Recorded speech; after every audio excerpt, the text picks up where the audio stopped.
Hey guys, in this video we'll talk about a great ZCode tool called the MLB Pitcher's Strength Oscillator. This is a very handy tool that'll help you compare pitchers in MLB baseball. Now pitchers are one of the most important players in baseball, and usually by having a good pitcher, it most likely means that your team is going to win the game. That's why it's very important to understand how your pitcher is performing, if he's surging or slumping, and if he is profitable or not. We believe that profitability of the pitcher is the most important parameter because he can win all those games, but eventually it all comes down to how much money he's going to make for us as sports investors. So instead of counting his wins or losses, we will count how much money he's going to make for us by placing a flat bet of $100 for each game in which this pitcher starts. So we only count the games of our teams which have this pitcher starting. And then we build a chart based on this information. So this is an example of a game between the Florida Marlins, which is also referred to as the Miami Marlins lately, and the New York Mets. The pitchers are Josh Johnson and R.A. Dickey. Now the red line is for R.A. Dickey and Josh Johnson is the blue one. You can see that both pitchers are relatively stable. However, Josh Johnson is always around break even. You can see that his graph is hanging around the zero line all the time. This doesn't mean that he's a loser, but it does mean that he always gets poor odds from the bookies because the public thinks he is an ace and he should win all the games. But in reality, he's not winning much. He's at around 50% win rate, and that's why he's not profitable. On the other hand, you can see that R.A. Dickey's red line is extremely profitable, and he made nearly $1,000 of profit for the bettors. However, as the chart shows you that recently he's slumping a bit. He's alternating between wins and losses, and probably he's due for a win here.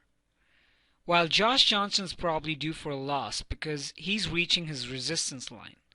If you draw a line here, it's possible that he could bounce back down because he's reached a plateau here. Now let's scroll down, and here on the left you can see Josh Johnson is only around break even. He made only $100 after so many games. And R.A. Dickey made over $1,000. However, he hasn't been very sharp lately. The difference is very big, and this tells us that probably R.A. Dickey should win this game and Josh Johnson should lose. And below, you can also see the previous games with these pitchers. So this is very helpful. Now let's check another pair of teams. This is a game between New York Yankees and the Detroit Tigers. Hiroki Kuroda, the Japanese pitcher for the Yankees, and Doug Fister is pitching for the Tigers. The blue line is for Kuroda and the red is Doug Fister. So here you can see that Kuroda started these games pretty badly. He was losing quite a few of these games, and you can see here that he lost about $300 for the bettors, and even $400 here. I need to add that both these charts are only for this season. So he lost a handful of games. However, after June 2nd, he started improving. And you can see he was improving pretty well and got into the break-even range. However, during the last few games, he lost again. On the other hand, you can see that Doug Fister started this season as a big loser. He lost $600. However, the last few games, he's been pretty stable. And just look in the chart. You can believe that Doug Fister might win this one, or at least be competitive to Hiroki Kuroda. Let's check another game. Tampa Bay versus Toronto Blue Jays. In here, we can see the blue one is Hernando Alvarez. Now, Hernando is pretty unstable. He lost more than $800, but recently he's become a little better and stable. From the graph, it's clear his pattern is 2 wins, 2 losses, 2 wins again, and you might expect him to lose again here. Just by looking at this pattern, His opponent, Matt Moore, is around break-even, and he's always hanging around this line.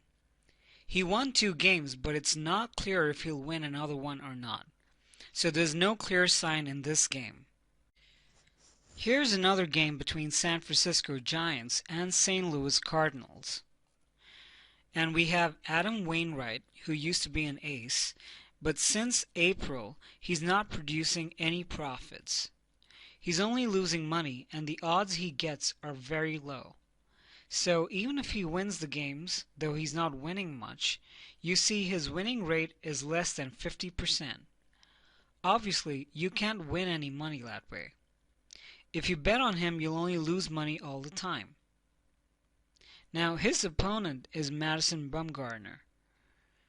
You can see that he's also not very profitable, only $200 in profit, because he's also an ace and also gets very poor bookie odds. And he's not winning enough games to cover those odds. So probably, no matter who wins this game, you won't make much money from it. That's why it's very important to know how profitable the pitchers are. Now here you can see another game with 2 losers. Both guys are real money losers. Both lose nearly $700, which means both these pitchers are extremely unstable. No matter which pitcher you bet on, you'll most probably lose your money, and they cannot be trusted. This is a good example of how pitchers should be avoided in such games. Now, in another game with Boston Red Sox versus Cleveland Indians, we have Felix Doubront from Red Sox, and you can see he's very profitable and stable. He's coming in after a loss, but he's never had more than 2 losses in a row. So you can predict that he's going to win this one, because there's a pretty high confidence in his winning ability. His opponent, Ubaldo Jimenez, started the season pretty good, but then he started his slump as well, and it's quite likely that he'll continue his downward trend. However, you may also notice that he usually doesn't lose more than 2 games in a row, so probably he could bounce back here later. But if you have to bet, I would rather take Felix to win this game. So you see, it's very easy and profitable to compare pitchers, and just by comparing them, you can make a pretty accurate estimation of how your game is going to end. So this is a very helpful tool that will assist you to win with our ZCode system, and I hope you'll enjoy using it as much as we do. Thank you for watching this video, and let's win together as you continue with us at ZCode, hopefully for years to come, and have a lot of successful seasons using our ZCode tools and our ZCode VIP club. Bye for now.